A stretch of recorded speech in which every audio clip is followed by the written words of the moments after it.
I did not review this last week because I couldn't. This will only work if this episode comes out subbed on Sundays. If it comes out subbed on Mondays, no can do. I can't do it throughout the whole week. Got school. I can't do that, man. I can't. So hopefully it'll only come out on Sunday now. We won't be late, so I can review this. But this will be episode 4 and episode 5 review.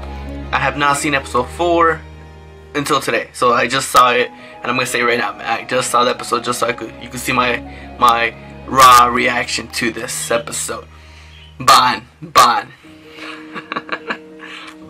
man, he's a beast. He's fucking tight. When I call a character badass, that's an honor. It really is an honor.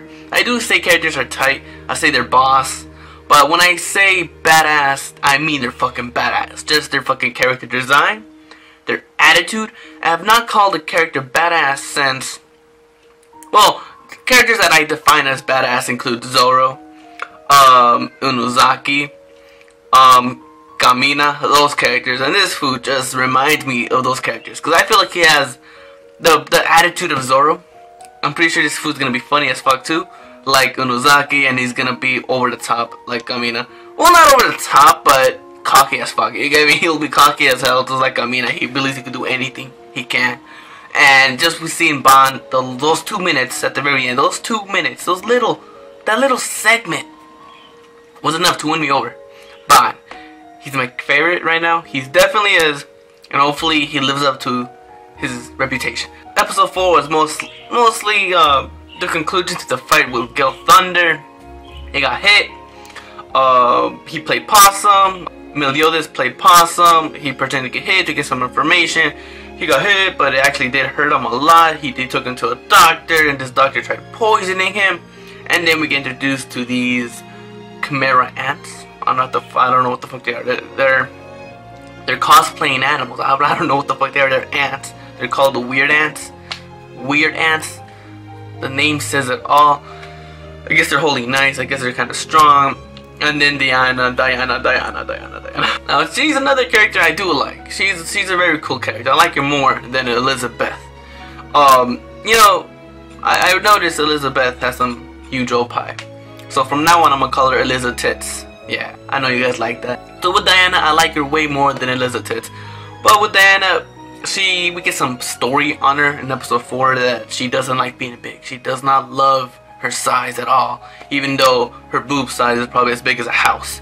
You know, I don't know what's wrong with that, but she doesn't like it. So she has a little brief flashback of her when she was getting bullied by these little people, you know, us normal humans.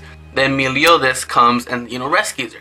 Doesn't rescue her, he just like protects her, saying, hey, don't pick on her, she's a beautiful young girl. And that's when she fell in love. So that's the whole mystery why this giant girl loves this little midget guy.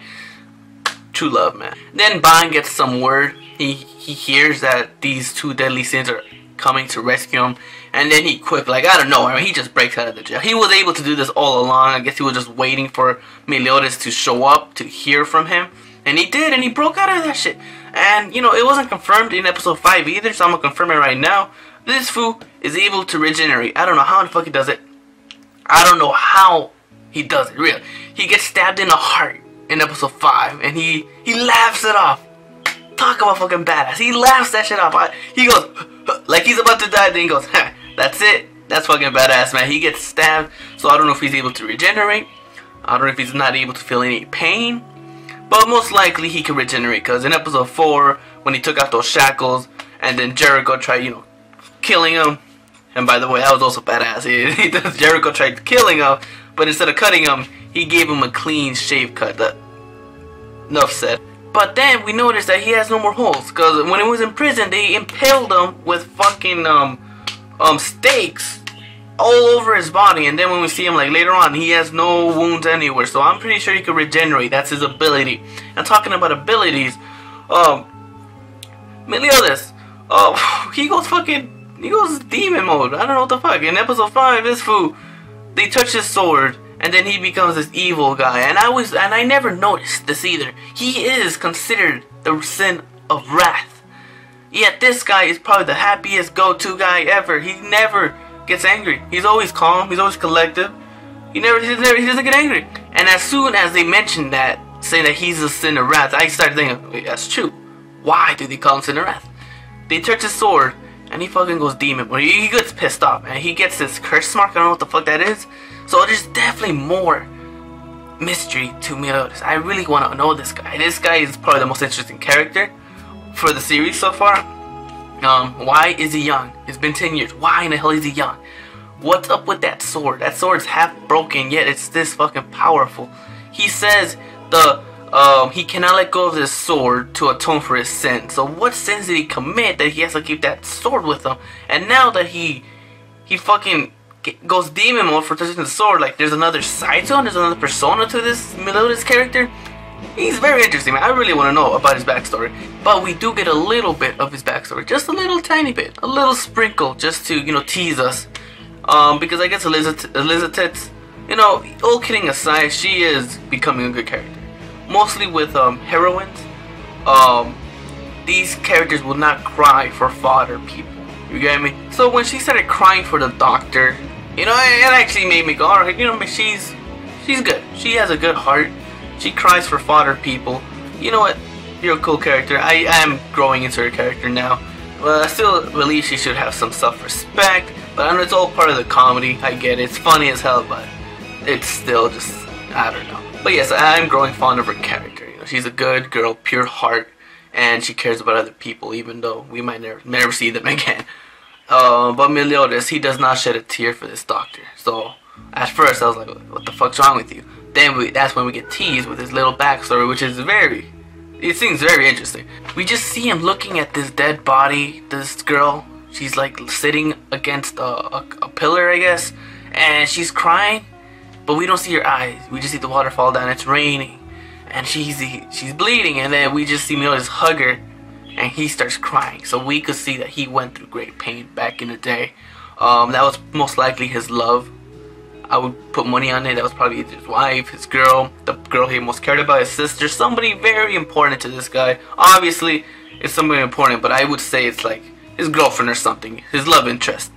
So we see that's why he's always not really angry. So that's why I do believe back in the day, you know, even before the 7 Deadly Sins, he was a bad, evil, angry person. But, you know, after coming to terms with finding a friend and all this, he became the guy he is today. So, you know, deep down, that wrath does exist, but, you know, it just takes a lot to actually bring it out. And we see a little bit of it when Bane touches his sword, and, you know, he gets cut. This fool gets cut, and that's how he got the scar. So, Meliodas, he's a boss, too. He's a boss. But Ban is a badass. They have a little scruffle with one of the holy knights, one of the weird ants. His name is Golgius. I guess he could fast walk or something. Not teleportation, but, you know, he just moves really quickly. They easily find out his weakness. Meliodas just defeats him pretty quickly also. But we get some progression that some other ants actually hypnotize or put a spell on both Meliodas and Diane. So right now they're fucking fighting. And I'm gonna say that the fighting scenes are really good. I like them. I really do like them. And they're not meant to go all out right now, because these are like mediocre battles. You're not gonna put money into these kind of battles so early into the game. But for this, it's really good. It's fluid.